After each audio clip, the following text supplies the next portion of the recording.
Subscribe now and press the bell icon. साना साना हाथ जोड़ी मधु कांकरिया। मैंने हैरान होकर देखा, आसमान जैसे उल्टा पड़ा था और सारे तारे बिखर कर नीचे टिमटिमा रहे थे। दूर ढलान लेती तराई पर सितारों के गुच्छे रोशनियों की एक झालर सी बना रहे थे। क्या था वह रात में जगमगाता गैंगटॉक शहर था। इतिहास और वर्तमान के संधि स्थल पर खड़ा, मेहनतकश बादशाहों का वह एक ऐसा शहर था जिसका सब कुछ सुंदर था। सुबह, शाम, रात सम्मोहन जगा रही थी। कुछ इस कदर कि उन जादू भरे क्षणों में मेरा सब कुछ स्थगित था, अर्थहीन था। मैं, मेरी चेतना, मेरा आसपास, मेरे भीतर बाहर सिर्फ शून्य था और थी अति दृढ़ता में डूबी रोशनी की वह जादुई झालर। धीरे धीरे एक उजास उस शून्य से फूटने लगा। एक प्रार्थना होठों को छूने लगी। साना साना हाथ जोड़ी गर्दियु प्रार्थना, हमरो जीवन तेमरो कोशेली। छोटे छोटे हाथ जोड़कर प्रार्थना कर रही हूँ कि मेरा सारा जीवन अच्छाइयों को समर्पित हो। आज सुबह की प्रार्थना के ये बोल मैंने एक नेपाली युवती से सीखे थे। सुबह हमें युमथांग के लिए निकल पड़ना था, पर आँख खुलते ही मैं बालकनी की तरफ भागी। यहाँ के लोगों ने बताया था कि यदि मौसम साफ हो तो बालकनी से भी कंचनजंगा दिखाई देती है। हिमालय की तीसरी सबसे बड़ी चोटी कंचनजंगा पर मौसम अच्छा होने के बावजूद आसमान हल्के हल्के बादलों से ढका था। पिछले वर्ष की ही तरह इस बार भी बादलों के कपाट ठाकुर जी के कपाट की तरह बंद ही रहे। कंचनजंगा ना दिखनी थी ना दिखी, पर सामने ही रकम रकम के रंग बिरंगे इतने सारे फूल दिखाई पड़े कि लगा फूलों के बाग में आ गई हूँ। बहरहाल गैंगटॉक से 149 किलोमीटर की दूरी पर युमथांग था। युमथांग यानी घाटियाँ, सारे रास्ते हिमालय की गहनतम घाटियाँ और फूलों से लदी वादियाँ मिलेगी आपको। ड्राइवर कम गाइड जितेन नार्गे मुझे बता रहा था। क्या वहाँ बर्फ़ मिलेगी?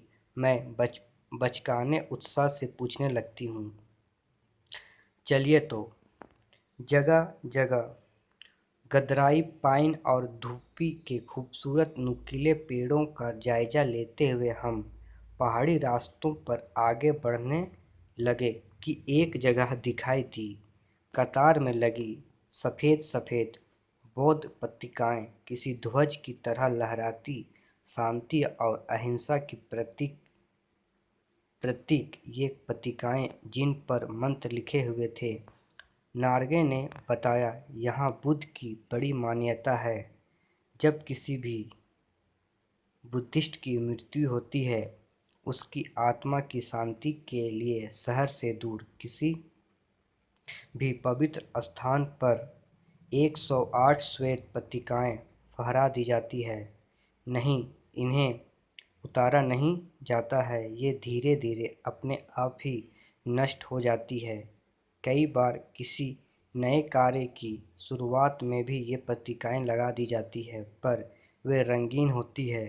नार्गे बोलता जा रहा था और मेरी नज़र उसकी जीप में लगी दलाई लामा की तस्वीर पर टिकी हुई थी।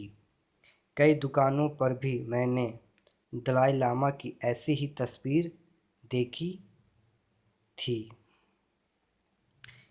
हिचकोले खाती हमारी जीप थोड़ी और आगे बढ़ी। अपनी लुभावनी हंसी बिखेरते हुए जितेन बताने लगा, इस जगह का नाम है कबी लोंग स्टॉक। यहाँ गाइड फिल्म की शूटिंग हुई थी। तिब्बत के चिस खे बंसन ने लेप्चाओं के सोमेन से कुंचतेक के साथ संधि पत्र पर यही हस्ताक्षर किए थे। एक पत्थर यहाँ स्मारक के रूप में भी है। लेप्चा और भूटिया सिक्किम की इन दोनों स्थानीय जातियों के बीच चले सुदीर्घ झगड़ों के बाद शांति वार्ता का शुरुआती स्थल। उन्हीं रास्तों पर मैंने देखा एक कुटिया के भीतर घूमता चक्र। यह क्या? नार्गे कहने लगा, मैडम यह धर्म चक्र है, प्रेयर व्हील। इसको घुमाने से सारे पाप धुल जाते हैं। क्या चाहे मैदान हो या पहाड़, तमाम वैज्ञानिक प्रगतियों के बावजूद इस देश की आत्मा एक जैसी। लोगों की आस्थाएं, विश्वास, अंधविश्वास, पाप पुण्य की अवधारणाएं और कल्पनाएं एक जैसी। रफ्ता रफ्ता हम ऊंचाइयों की ओर बढ़ने लगे। बाजार, लोग और बस्तियां पीछे छूटने लगे। अब परिदृश्य से चलते चलते स्वेटर बुनती नेपाली युवतियां और पीठ पर भारी भरकम कार्टून ढोते बौने से दिखते बहादुर नेपाली ओझल हो रहे थे। अब नीचे देखने पर घाटिया में ताश के घरों की तरह पेड़ पौधों के बीच छोटे छोटे घर दिखाई दे रहे थे।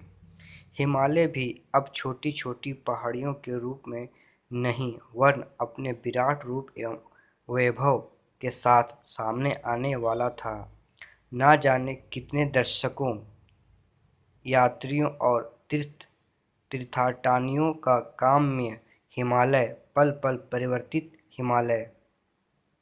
और देखते देखते रास्ते वीरान, संकरे और जलेबी की तरह घुमावदार होने लगे थे। हिमालय बड़ा होते होते विशालकाय होने लगा। घटाएं गहराती गहराती पाताल नापने लगी। वादियाँ चौड़ी होने लगी। बीच बीच में करिश्मे की तरह रंग बिखेरने फूल शिद्दत से मुस्कुराने लगे। उन भीमकाय पर्वतों के बीच और घाटियों के ऊपर बने संगरे कच्चे पक्के रास्ते से गुजरते हुए लग रहा था जैसे हम किसी सघन हरियाली वाली गुफा के बीच हिचकोले खाते निकल रहे हों। इस बिखरी असीम सुंदरता का मन पर यह प्रभाव पड़ा कि सभी सैलानी झूम झूम कर गाने लगे, सुहाना सफ़र और यह मौसम हंसी। पर मैं मौन थी, किसी ऋषि की तरह शांत थी। मैं चाहती थी कि इस सारे परिदृश्य को अपने भीतर भर लूं, पर मेरे भीतर कुछ बूंद बूंद पिघलने लगा था। जीप की खिड़की से मुटकी निकाल निकाल मैं कभी आसमान को छूते पर्वतों के शिखर देखती, तो कभी ऊपर से दूध की धार की तरह झरझर गिरते जल प्रपातों को, तो कभी नीचे चिकने चिकने गुलाबी पत्थरों के बीच इटला इटला कर बहती चांदी की तरह कौंध मारती बनी टनी तीस्ता नदी को। सिलीगुड़ी से ही हमारे साथ थी यह तीस्ता नदी, पर यहाँ उसका सौंदर्य पराकाष्ठा पर था। इतनी खूबसूरत नदी मैंने पहली बार देखी थी। मैं रोमांचित थी, पुलकित थी, चिड़िया के पंखों की तरह हल्की थी। मेरे नखपति मेरे विशाल। मैंने हिमालय को सलामी देनी चाहिए कि तभी जीप एक जगह रुकी। खूब ऊंचाई से पूरे वेग के साथ ऊपर शिखरों के भी शिखर से गिरता फेन जगह रुकी। उगलता झरना, इसका नाम था seven sisters. Seven sister waterfall. Flex चमकने लगे। सभी सैलानी इन खूबसूरत लम्हों की रंगत को कैमरे में कैद करने में मशगूल थे। आदिम युग की किसी अभिशप्त राजकुमारी सी मैं भी नीचे बिखरे भारी भरकम पत्थरों पर बैठ झरने के संगीत के साथ ही आत्मा का संगीत सुनने लगी। थोड़ी देर बाद ही बहती जलधारा में पाँव डुबोया तो भीतर तक भीग गई। मन कामन्य हो उठा, सत्य और सौंदर्य को छूने लगा। जीवन की अनंतता का प्रतीक वह झरना, उन अद्भुत अनूठे क्षणों में मुझमें जीवन की शक्ति का एहसास हो रहा था। इस कदर प्रतीत हुआ कि जैसे मैं स्वयं भी देश और काल की सरहदों से दूर बहती धारा बहने लगी हूँ। भीतर की सारी तामसिकताएं और दुष्ट वासनाएं इस निर्मल धारा में बह गई। मन हुआ कि अनंत समय तक ऐसे ही बहती रहूं, सुनती रहूं इस झरने की पुकार को। पर जितेन मुझे ठेलने लगा, आगे इससे भी सुंदर नज़ारे मिलेंगे। अनमनी सी मैं उठी। थोड़ी देर बाद ही फिर वही नज़ारे आँखों और आत्मा को सुख देने वाले। कहीं चटक हरे रंग का मोटा कालीन ओढ़े तो कहीं हल्का पीलापन लिए तो कहीं प्लास्टर उखड़ी दीवार की तरह पथरीला, और देखते ही देखते परिदृश्य से सब छूमंतर जैसे किसी ने जादू की छड़ी घुमा दी हो। सब पर बादलों की एक मोटी चादर, सब कुछ बादलमय। Subscribe now and press the bell icon.